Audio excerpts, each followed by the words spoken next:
Untuk kami mengerti firman-Mu ya Tuhan. Kami siapkan hati kami biarlah diisi sebagai bejana-bejana yang dipenuhi dengan kebenaran firman. Bentuklah Tuhan seturut firman. Tegurlah kami ya Tuhan. Ajarlah kami ya Tuhan, agar firman-Mu Tuhan menjadi bagian di dalam hidup kami.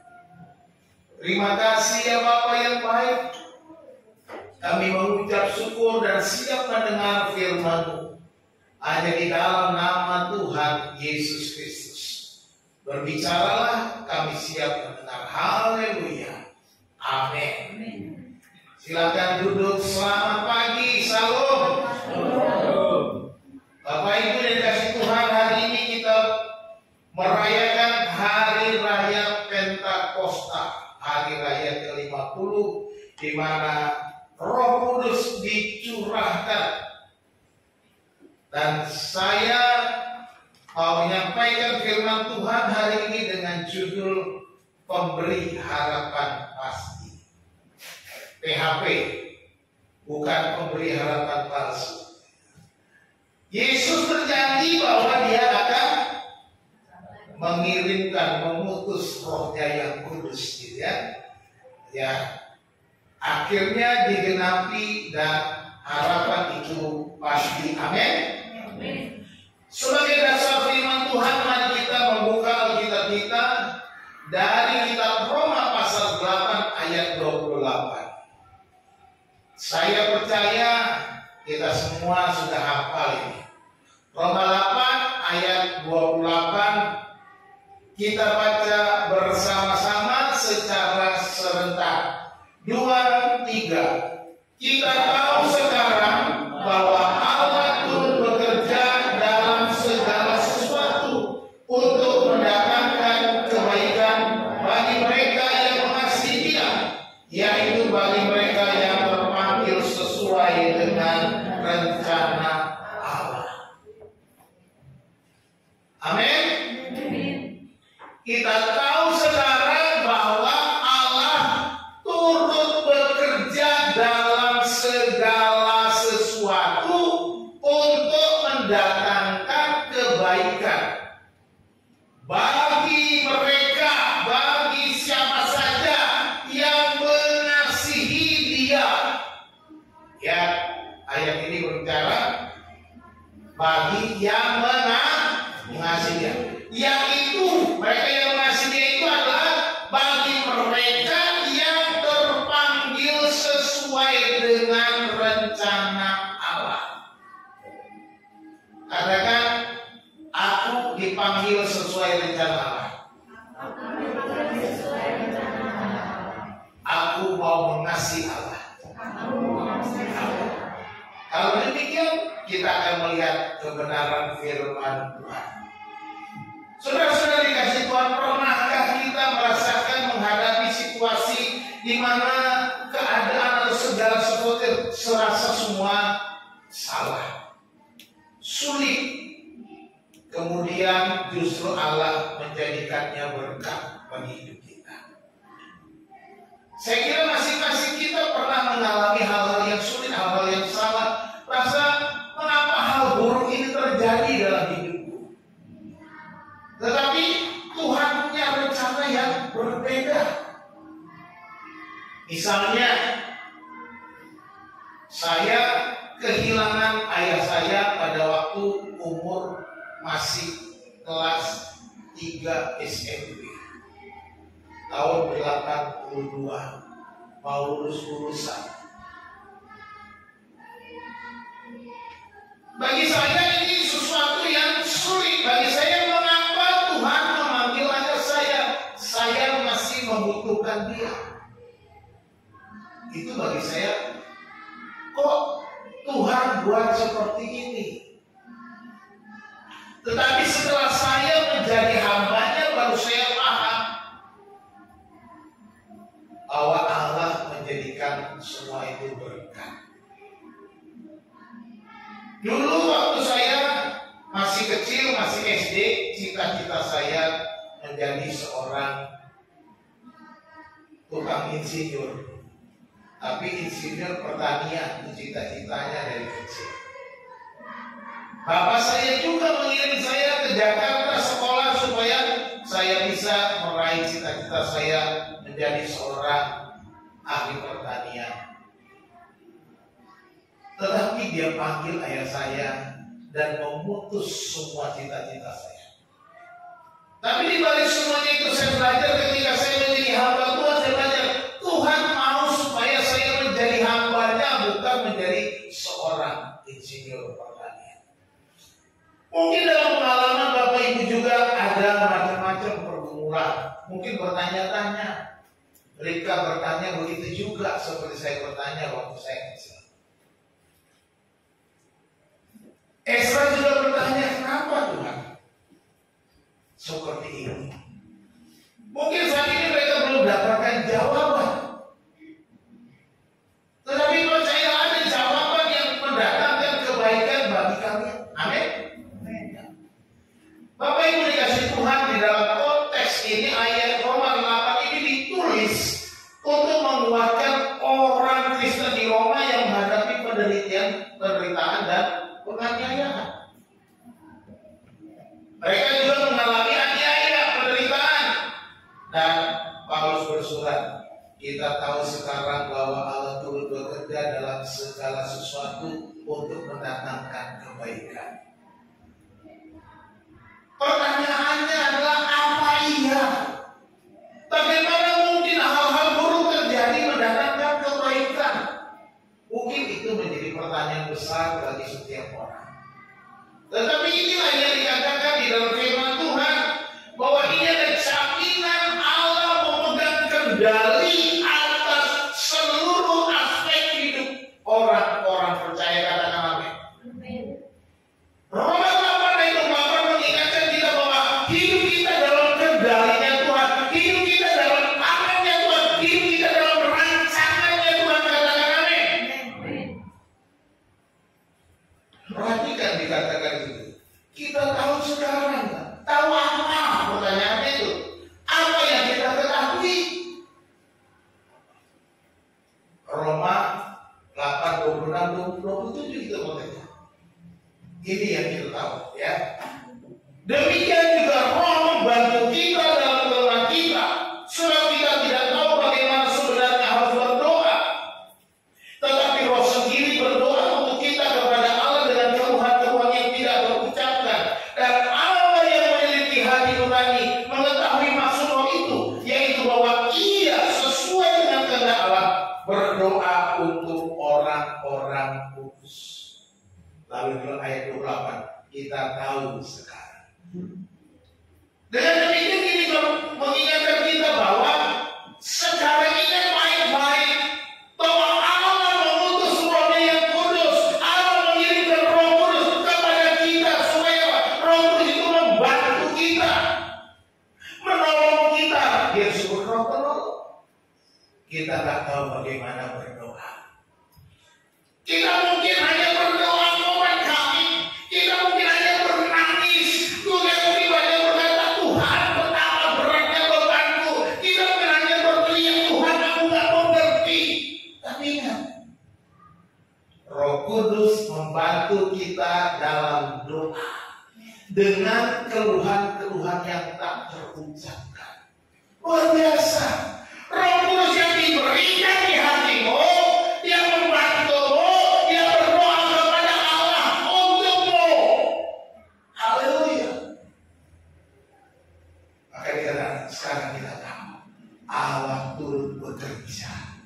Dia bekerja dengan rohnya, dia bekerja dengan kuasanya, dia bekerja dengan kasihnya, dia bekerja di mana Roh Kudus berdoa kepada Allah untuk menyampaikan apa yang sesuai dengan kehendak Allah.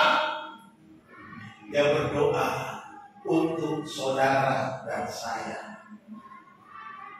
Roh Kudus dicurahkan untuk menolong kita. Katakan amin. Katakan teman sebelahmu, Roh Kudus dicurahkan untuk menolong kita. Haleluya. Kalau begitu kita harus ingat baik-baik. Ada 3 hal di dalam Roma 8 ayat 28 yang kita harus ingat. Yang pertama, ya, Allah bekerja dalam segala sesuatu. Dalam segala sesuatu. Tidak ada hal-hal di dalam hidup kita yang lewat tanpa sepengetahuan Tuhan, tanpa seizin Tuhan. Tidak ada perkara apapun yang kita alami tanpa sepengetahuan Tuhan. Dan Allah bekerja di sana, menggunakan setiap persoalan, menggunakan segala sesuatu untuk mendatangkan kebaikan.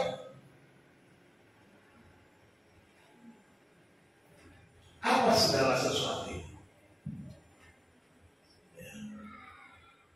Segala sesuatu tentunya ada sukacita.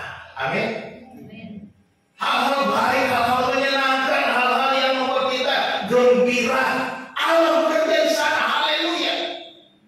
Tapi juga Allah bekerja dalam kesulitan, dalam penderitaan, dalam sakit penyakit, dalam segala macam persoalan, pergumulan yang luar biasa berat, stres, depresi, tekanan. Allah turun bekerja.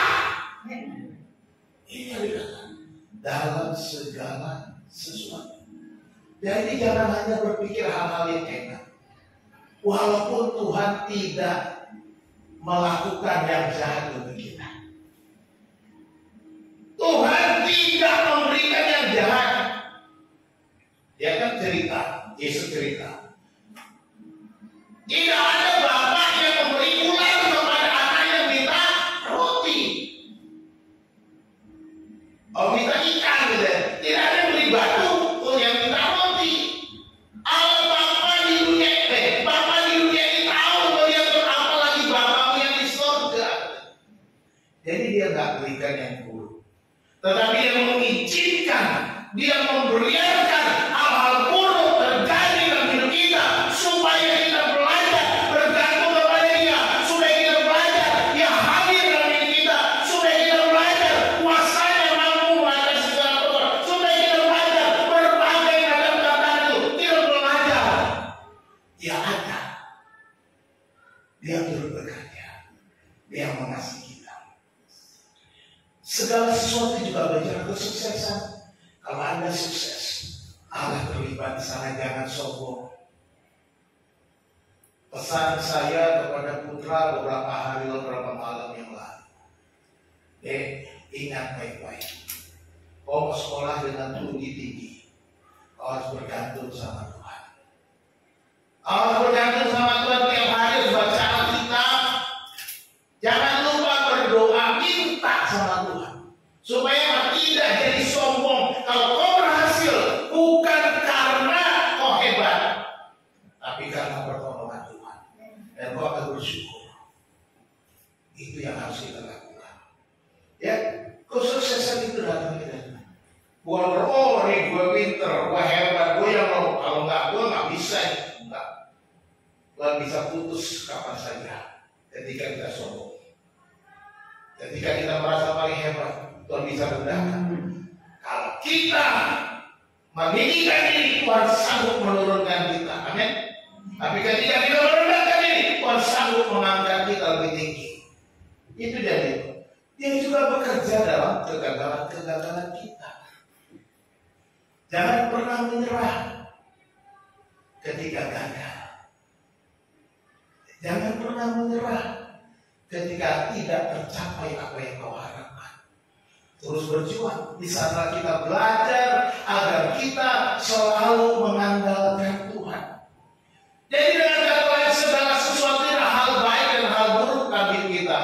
Allah turut bekerja dalam hal-hal yang baik, dalam hal-hal yang buruk. Allah turut bekerja dalam segala persoalan-persoalan kita. Tidak ada yang luput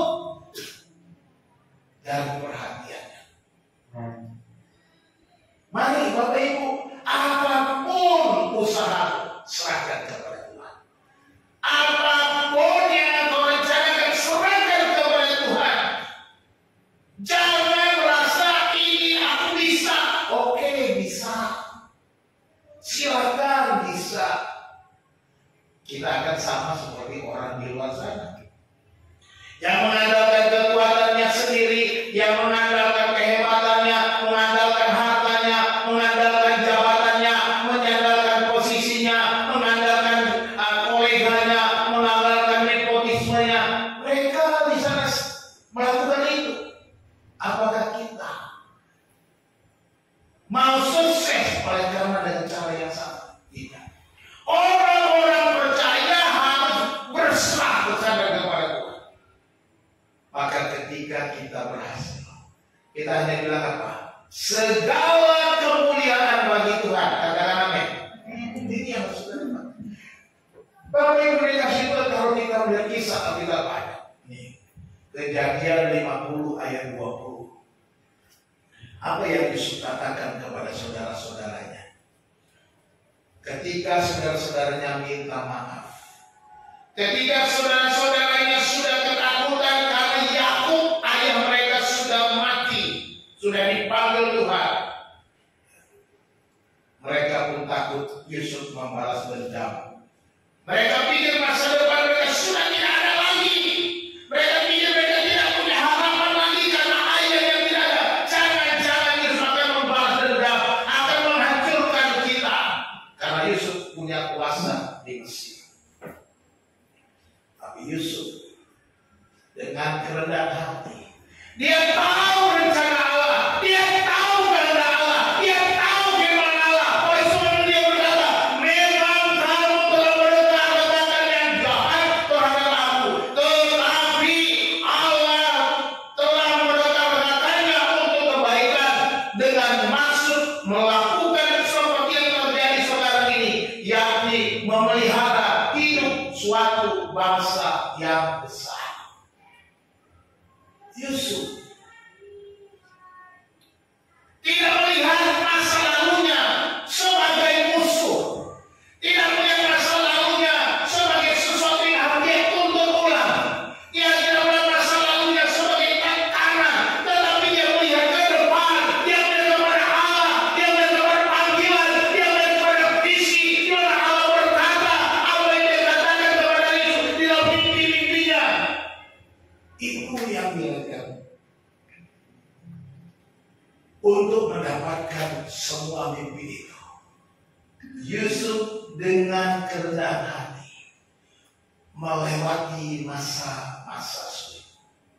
Dimasukkan di sumur, dijual kepada orang Ismail, dijual di Mesir, ditipu oleh difitnah oleh suami istri Potifar, dipenjarakan. Sakit. Kalau dia hidupnya duniawi, hidupnya di abad ke-20 sekarang, dia mungkin akan menyanyi, sakitnya tuh di sini, di dalam hatiku, awas kamu. Tapi tidak. Yusuf menjadi pribadi teladan, menjadi contoh bagi kita yang mau melewati semua kesulitan, masalah, pergumulan bagi kemuliaan Tuhan dengan maksud menjaga, memelihara hidup suatu bangsa yang besar. Bangsa yang besar mana? Orang Israel baru 12 anak Yakub ngungsi ke Mesir, suatu kerajaan yang besar. Lebih besar, mungkin berkali lipat, berapa puluh kali lipat daripada orang Israel pada waktu itu. Tapi dia berkata, memelihara suatu bangsa yang besar. Kenapa? Dia hidup dalam firman Tuhan. Dia hidup dengan janji Allah, janji Abraham, engkau akan menjadi bangsa yang besar. Dia pegang janji kita. Bahwa Allah mau menjadikan mereka bangsa yang besar. Itu yang pegang. Aku cuma mendahului kamu. Tuhan persiapkan supaya kamu terpelihara. Aku berjalan di depan supaya kamu bisa mendapatkan pertolongan Tuhan. Ini yang harus kita lihat, bahwa Allah turut bekerja dalam segala sesuatu. Juga penulis kitab Ibrani dalam pasal 12 ayat yang ke-11 berkata, memang tiap-tiap ganjaran pada waktu yang diberikan tidak mendatangkan sukacita. Ya. Kalau kita mendapatkan disiplin, enggak enak, tidak mendatangkan sukacita, tetapi duka cita. Tetapi kemudian dia menghasilkan buah kebenaran yang memberikan damai kepada mereka yang dilatih olehnya. Amin. Ketika kita dipuji, ketika kita mendapatkan ganjaran, ganjaran itu upah bisa. Ganjaran itu adalah akibat daripada perbuatan. Mungkin tidak menyenangkan kalau anak kita salah, misalnya. Apakah kita tidak memberi dia ganjaran atau hukuman? Pasti kita hukum dia sebagai ganjaran perbuatannya yang salah. Tapi untuk apa? Mungkin dia bilang mama jahat. Tapi kita tahu itu untuk melatih dia, supaya dia menjadi lebih mengerti.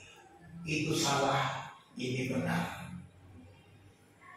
Makanya dikatakan kemudian dia menghasilkan buah kebenaran yang memberikan damai kepada mereka yang dilatih oleh. Jadi mengucap syukurlah setiap persoalan, setiap ganjaran yang saudara peroleh. Kalau saudara jatuh dalam dosa, diberi hukuman, dan bersyukurlah. Karena di sana kita akan belajar untuk berubah, untuk bertobat, untuk berbalik, untuk melakukan kaki kebenaran, supaya damai itu, kebenaran itu memberi damai dalam hidup kita, dan kita terus berlatih dalam setiap persoalan dan kegagalan kita. Yang kedua, kita belajar dari Ibrani 28 ini, Allah mendatangkan kebaikan bagi yang mengasihinya. Di dalam segala suatu persoalan yang terjadi mendatangkan kebaikan, tapi hanya bagi yang mengasihinya. Bagi mereka yang mengasihi Dia. Ya. Halo? Seberapa banyak kita yang mengasihi Allah? Haleluya. Kita memang harus mengasihi Allah, karena Allah telah mengasihi kita lebih dulu. Tapi benarkah kita mengasihi Allah? Mari kita koreksi diri kita. Apakah aku sungguh-sungguh mengasihi Allah? Kalau saya mengasihi istri saya berkorban untuk dia. Saya berikan hati saya untuk dia. Saya berikan waktu saya untuk dia. Saya berikan apa saja yang dia mau untuk dia. Karena saya mengasihi dia. Demikian juga dengan Tuhan. Mengasihi Tuhan berarti kita menjadikan Allah itu prioritas, Allah nomor satu. Coba kita lihat diri kita hari ini, apakah Allah jadi nomor satu atau HP nomor satu? Apakah Allah nomor satu atau bisnismu yang nomor satu? Apakah Allah nomor satu atau tugas-tugasmu yang nomor satu? Kita bisa mengasihi. Allah mengasihi orang yang mengasihi Dia. Memberkati orang yang mengasihi Dia, yaitu orang yang menjadikan Allah prioritas utama. Bagaimana dengan hubungan doa kita? Muhammad terus tiap hari Putra jangan berdoa, putri doa, Elsa doa tiap hari. Tiap hari mungkin kuping mereka sudah panas, ya. Karena tiap hari. Tapi nggak pernah putus asa, kami selalu ada doa. Tidak boleh putus. Kalau kau mengasihi Tuhan, pilihlah doa yang baik dengan Tuhan. Ya. Berbicara dengan Tuhan, berkomunikasi dengan Tuhan. Sebagai seorang istri, kau berkomunikasi dengan suamimu. Sebagai seorang suami, kau berkomunikasi dengan istrimu. Jangan cuek-cuekan di rumah pegang HP masing-masing sibuk. Kalau ngomong di WA, lah. Padahal satu di kamar, satu di ruang tamu di WA. Pak, tolong beli minyak dulu. Pak, tolong ini. Dia langsung tak lagi, aku lagi repot. Pakai WA dalam satu rumah. Ciloko. Komunikasinya di rumah, dia betul komunikasi lewatnya. Tapi kamu ada di rumah sama-sama, Bapak Ibu, ngomong. Kalau perlu dengan mesra, ya kan? Dengan pelukan, dengan sentuhan, pegang, ngobrol enak. Komunikasi dengan Tuhan juga, Tuhan mau kita komunikasi mesra. Enak kita jadi orang Kristen karena Allah kita panggil apa? Bapak, bukan Om. Nggak manggil Om kan? Manggilnya Bapak. Ada tetangga kita yang manggilnya Om. Kan gitu. Betul nggak? Ada ya tetangga yang manggil Om. Jadi mari kita panggil dia Bapak kita. Siapa di sini takut sama bapaknya? Ya. Takut sih takut, tapi berani nggak kalau minta apa-apa? Berani kan? Minta sama bapaknya pasti berani, masa nggak berani? Ah, di Nestle dong. Ya gitu. Berani nggak? Berani. Jadi kita harus komunikasi dengan Tuhan, masa kita takut sama Tuhan? Ya Bapak, ya apa ya Bapak. Kalau kita baca ayat sebelumnya, kita berdoa memanggil dia ya apa ya Bapak. Malah, ya. Jadi kita harus memiliki hubungan doa. Itu tadinya kita mengasihi. Kita memiliki persekutuan pribadi dengan Tuhan. Alkitab pun dibaca, ini surat cintanya Tuhan. Surat cintanya Tuhan, engkau tidak peduli. Padahal Tuhan bilang, aku mengasihi engkau dengan kasih yang kekal. Aku akan memenuhi segala keperluanmu. Aku akan memelihara engkau. Aku tidak pernah meninggalkan dan membiarkan engkau. Aku menyertai engkau. Aku memberikan apa yang engkau perlukan. Surat cintanya ada.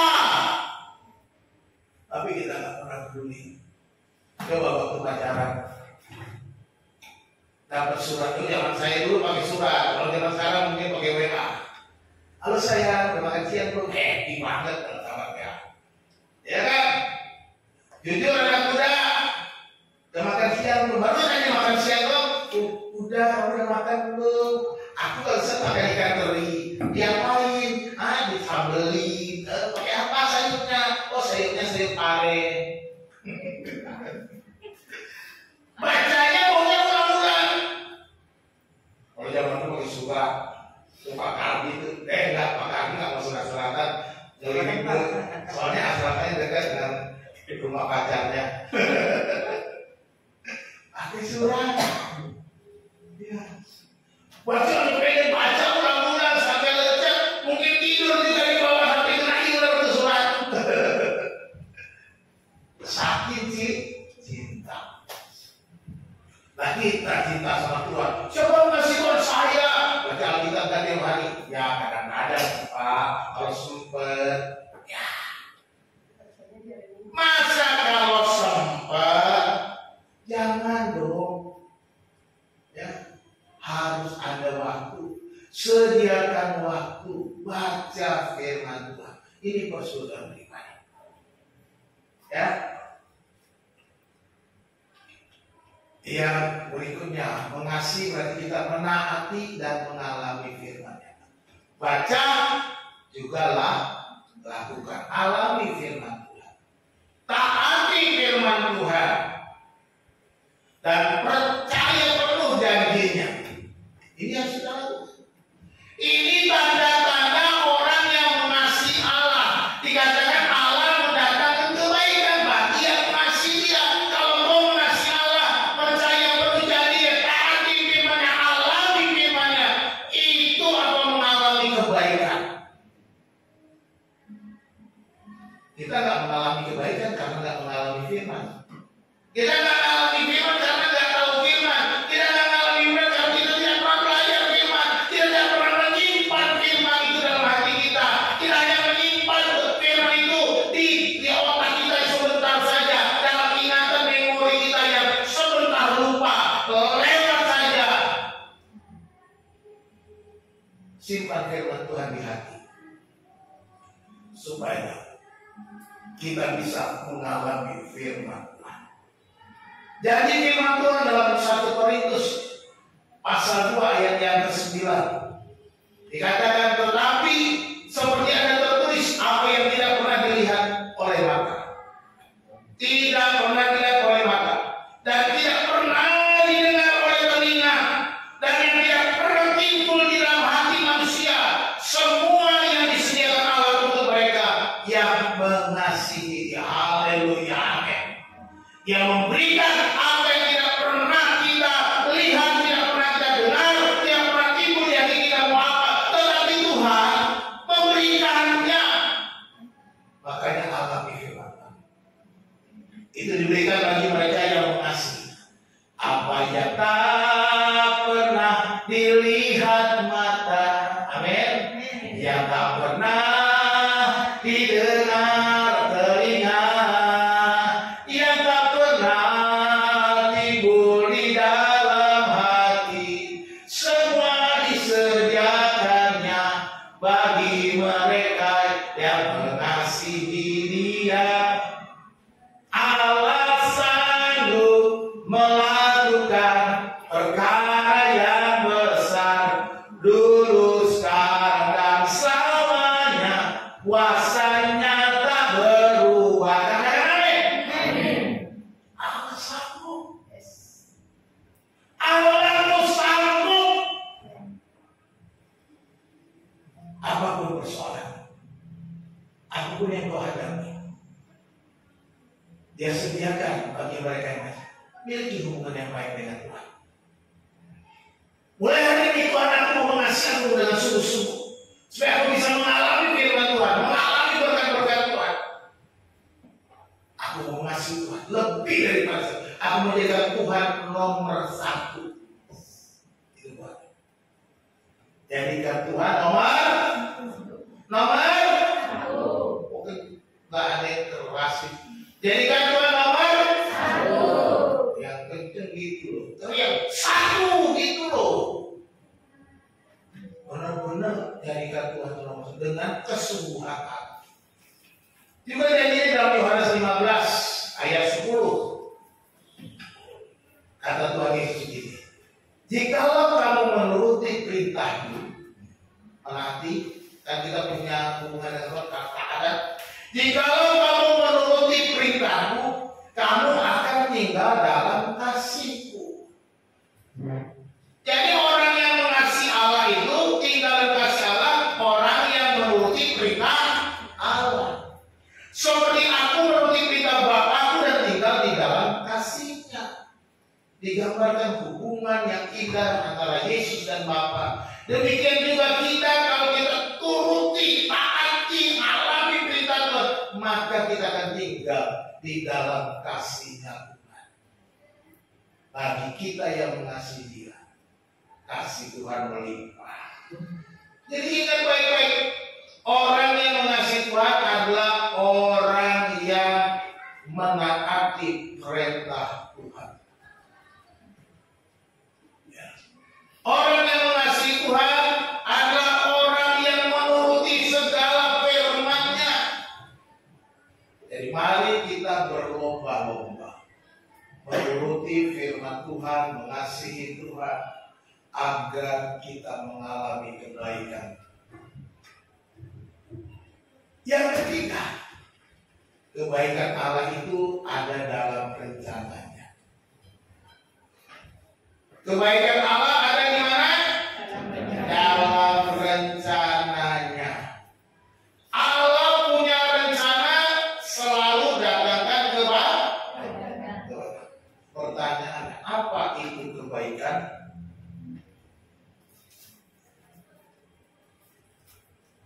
Kebaikan tidak selalu berarti kemakmuran secara duniawi. Ya. Kebaikan hanya berpikir hal-hal duniawi, hal-hal yang penuh dengan uang, harta berlimpah. Ya, itu hanya masalah kecil buat Tuhan.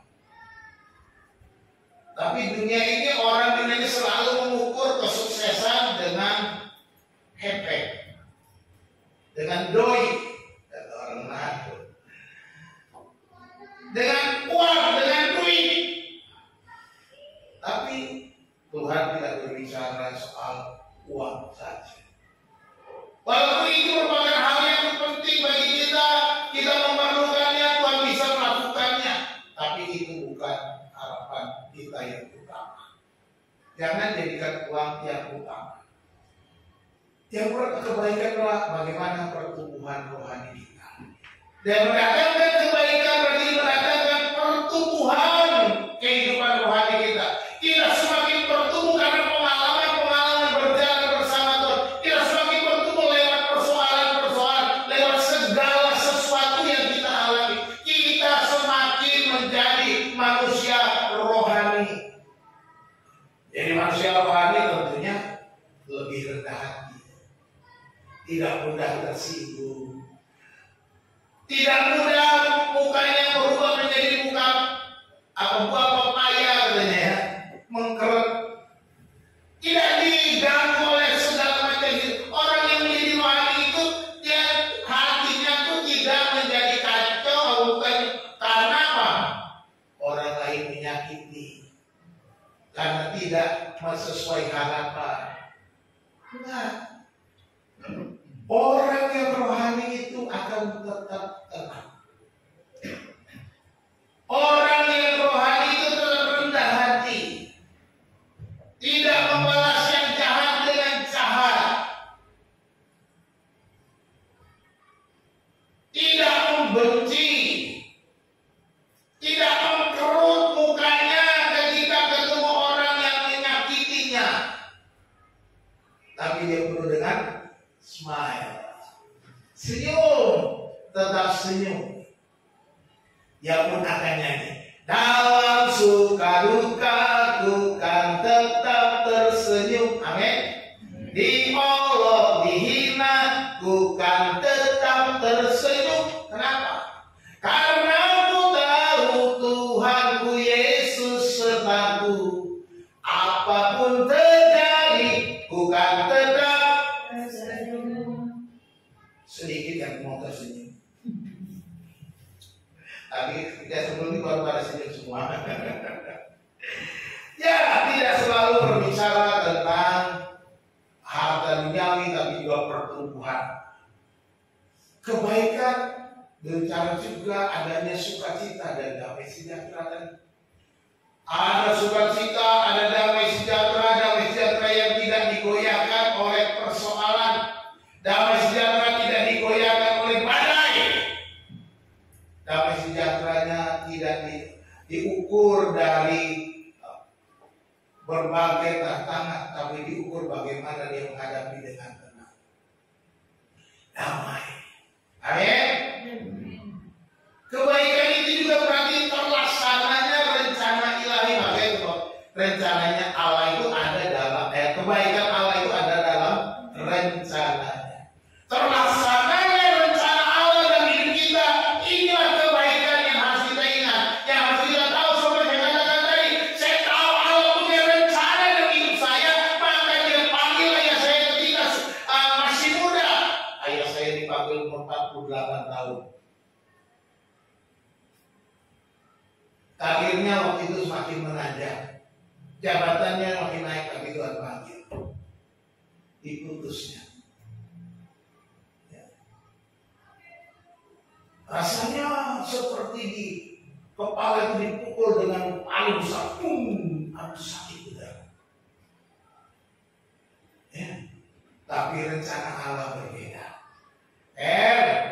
Kamu bukan jadi insinyur pertanian, kau jadi hamba.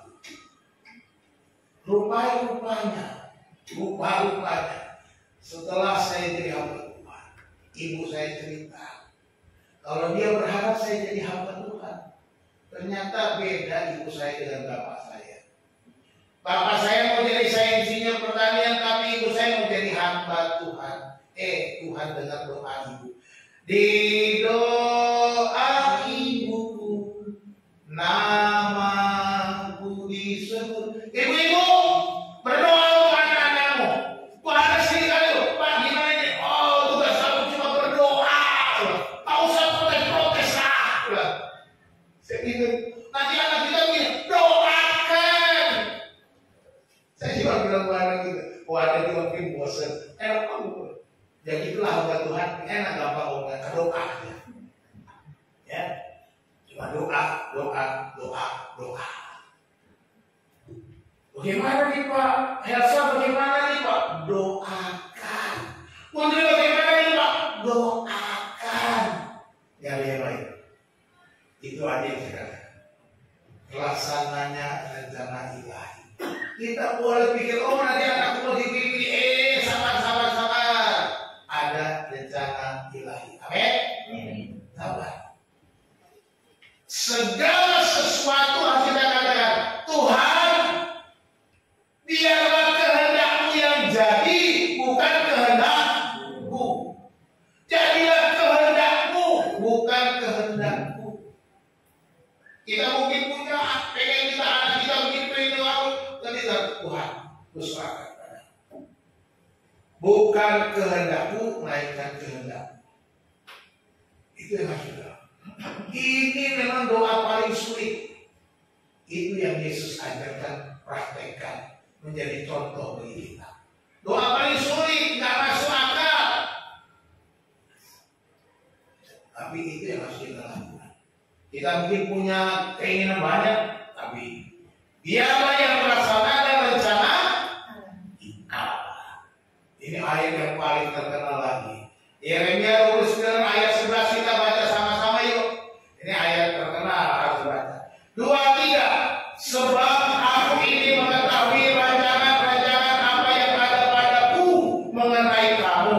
Demikianlah firman Tuhan, yaitu rancangan damai sejahtera dan bukan rancangan kecelakaan, untuk memberikan kepadamu hari depan yang penuh.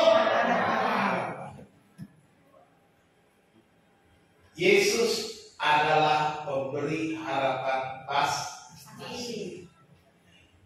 Dia merancangkan hari depan yang penuh harapan. Dia katakan, aku tahu rancangan-rancangan apa yang ada padaku. Nggak usah ngajarin, nggak usah ngomel, nggak usah ngajar Tuhan. Aku mau gini, oh sabar. Aku punya rencana. Aku punya rencana. Yang terlaksana adalah rencanaku, bukan rencanamu. Ini yang Tuhan mau. Ya. Ini yang dia katakan. Rancangan itu adalah rancangan damai sejahtera, bukan rancangan kecelakaan yang memberikan kita hari depan yang penuh. Mari kita ikut rancangan Tuhan. Katakan, hari ini aku mau ikut rancangan Tuhan. Ketika kita mengambil keputusan itu, maka kita menyerahkan seluruh hidup kita, melangkah dalam rancangan Tuhan. Minta Tuhan tuntun, minta Tuhan pimpin, minta Tuhan berjalan di depan seperti yang awan, yang api yang memimpin bangsa Israel. Tadi pagi saya doanya begitu, Tuhan, pergumulan cukup berat. Perjalanan ini berat, Tuhan. Tapi biarlah Engkau seperti tiang awan dan tiang api yang menyertai kami, yang melindungi kami dari beratnya panas teriknya matahari dengan tiang awan, yang menerangi jalan kami di gelapnya malam. Saya doanya begitu dari pagi. Perjuangan berat. Saya tahu ketika Bu Hana bilang ini, saya bilang sama Bu Hana, "Ma, saya bukannya nggak tahu bergumul ini, tapi aku beda dengan kamu. Kamu mungkin mau mengungkapkan dalam perasaanmu, tapi aku dengan pikiranku. Aku mikirin semuanya. Aku doakan semuanya. Kalau itu perasaan aku enggak kuat. Ya, saudaraku, kalau kita ngikutin perasaan kita, menjalani kita nggak kuat. Karena perasaan kita tuh berubah-ubah. Karena perasaan kita ini terbatas. Kita harus melangkah dengan iman. Jangan ikuti perasaan, ikuti firman Tuhan. Maka dengan demikian kita akan mendapatkan kekuatan. Ada rancangan Tuhan. Amin. Rancangan mendatangkan hari depan yang penuh harapan. Dia datangkan kebaikan, itu sudah pasti. 2 Korintus 4:17 dikatakan sebab penderitaan ringan yang sekarang ini, Paulus bilang dia penderitaan ringan, padahal alaminya berat banget. Masuk penjara, keluar penjara, mengalami kapal karam, pernah dilempari batu. Ya. Tapi dikatakan sebab penderitaan ringan yang sekarang ini, orang itu bilang enak aja ringan, buat dianiaya itu banyak yang mati. Mungkin bilang gitu. Tapi dia mengatakan sebab penderitaan ringan yang sekarang ini mengerjakan bagi kami kemuliaan kekal yang melebihi segala-galanya, jauh lebih besar daripada penderitaan kami. Paulus ingatkan kepada gereja Korintus, kami juga menderita, tapi kami anggap itu ringan.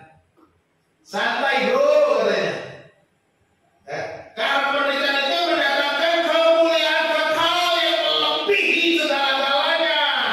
Dia melihat ke depan, dia melihat pandangannya kepada Allah, dia melihat rancangan Allah, dia melihat rencana Allah. Itu yang menjadi fokus hidupnya.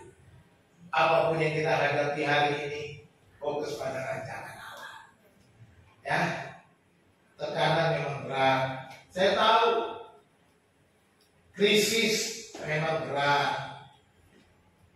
Tapi kalau kita fokus kepada Allah, akan mendatangkan kemuliaan kekal yang melebihi segala-galanya kata firman Tuhan. Jangan pernah menyerah. Tuhan selalu beserta kita. Amin. Allah adalah pemberi harapan pasti. Kehidupan kita sepertinya tidak ada kepastian, namun kita punya harapan. Kalau kita ada esok, apa yang kita tahu? Pastinya seperti apa? Sepertinya tidak ada kepastian hari esok. Ada yang tahu besok pasti jadi apa? Nggak ada yang tahu. Tapi kita punya pengharapan. Siapa tuh penyanyi Tuhan Indonesia?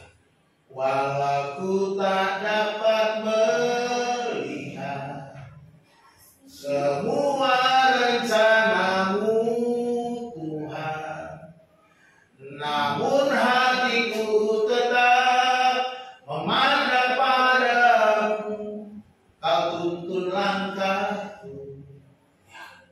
Kita tidak bisa melihat hari depan, kita tidak bisa melihat apa yang akan terjadi esok, tapi kita percaya Tuhan menuntun setiap langkah kita.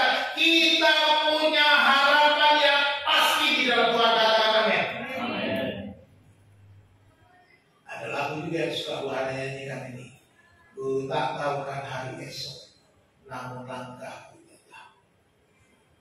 Ku tak tahu kan hari esok, namun langkahku tetap.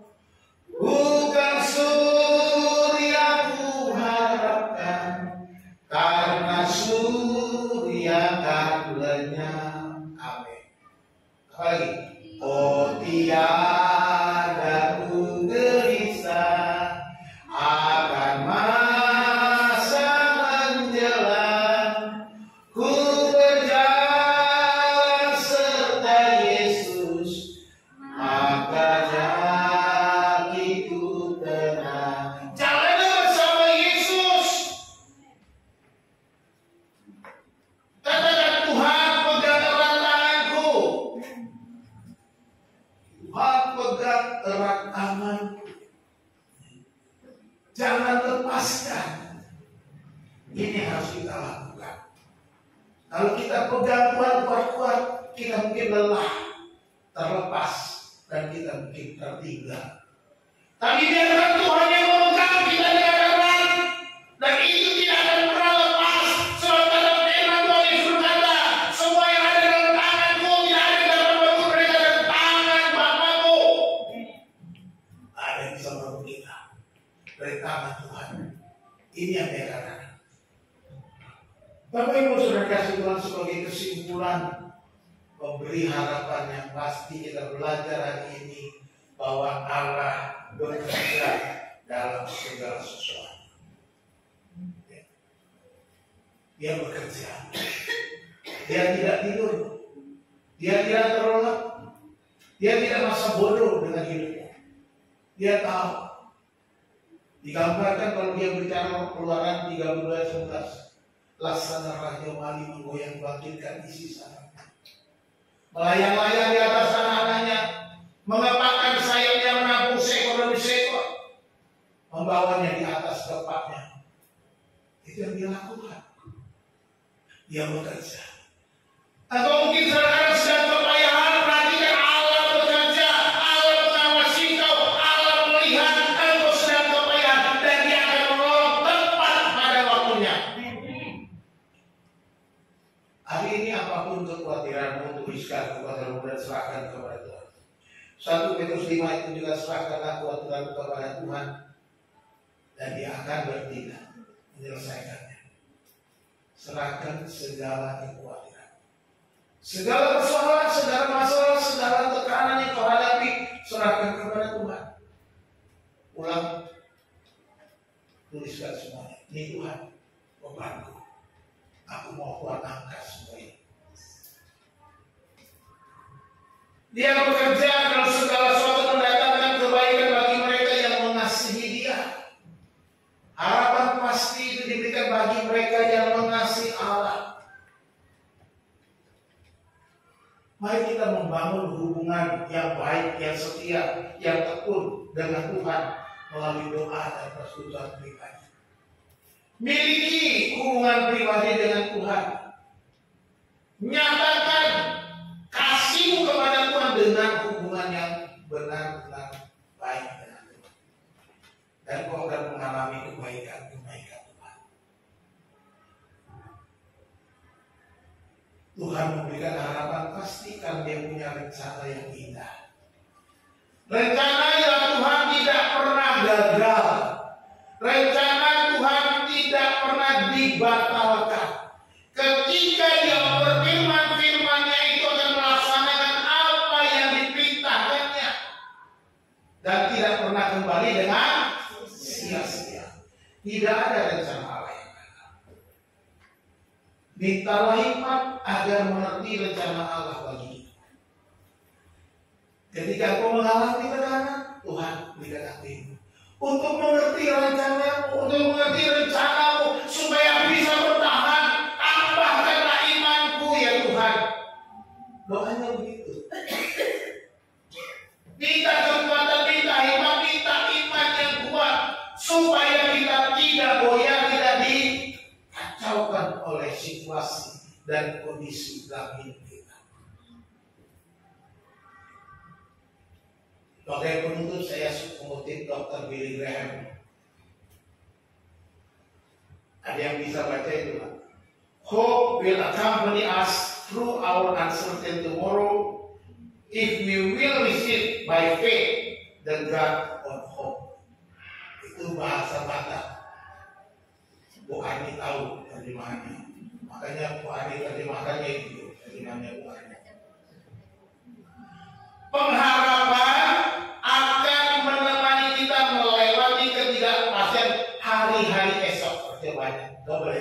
tomorrows, hari-hari esok, jika kita menerima dengan iman, receive by faith, the God of hope, Allah sumber pengharapan. Masa depanmu ada dalam tangan Tuhan. Dialah pengharapanmu, jangan ada yang lain. Allah adalah sumber pengharapan kita. Tuhan Yesus memberkati. Mari kita berdoa. Kami bersyukur kepadamu ya Tuhan untuk firman-Mu yang mengingatkan kami bahwa Engkau mencurahkan Roh-Mu yang terus menolong kami ya Tuhan, sehingga ketika kami tidak mampu menghadapi persoalan kami, ketika kami tidak dapat berjalan dengan kekuatan kami, ketika kami lemah ya Tuhan, ketika kami tidak berdaya ya Tuhan, Engkau Tuhan mengutus Roh yang kudus untuk berdoa bagi kami kepadamu dengan keluhan-keluhan yang tak terucapkan. Tuhan, terima kasih untuk Roh. Terima kasih Roh Kudus yang telah dicurahkan bagi kami. Roh Kudus, terima kasih Engkau melalui kami ya Tuhan. Tolong kami di tengah-tengah persoalan, kesulitan, masalah, pergumulan yang kami hadapi. Berikan kami hikmat, berikan kami kekuatan, berikan kami iman yang teguh. Tambahkan iman kami ya Tuhan, supaya kami semakin tekun di dalam Tuhan. Sekalipun kami menghadapi persoalan, kami percaya di balik semua penderitaan ada kemuliaan kekal yang Tuhan sediakan bagi kami. Terima kasih Yesus, ajar kami untuk mengerti segala rencana. Terima kasih hamba-Mu berhenti berbicara ya Bapa. Roh Kudus, hamba-Mu berhenti berbicara. Biarlah Engkau terus berbicara kepada kami tiap-tiap hari, supaya kami semakin mengasihi Engkau, memiliki hubungan yang baik dengan Tuhan. Engkau menjadi nomor satu dalam hidup kami, di atas segala-galanya, di atas segala profesi kami, di atas segala pekerjaan kami, di atas segala kesibukan kami, di atas segala bisnis kami, di atas segala-galanya yang kami miliki. Engkaulah ya Tuhan yang terutama. Jadilah kehendak-Mu ya Tuhan. Bentuklah kami, pimpinlah kami. Kami mengucap syukur dan berdoa atas firman-Mu. Ada di dalam nama Yesus Tuhan kami. Haleluya.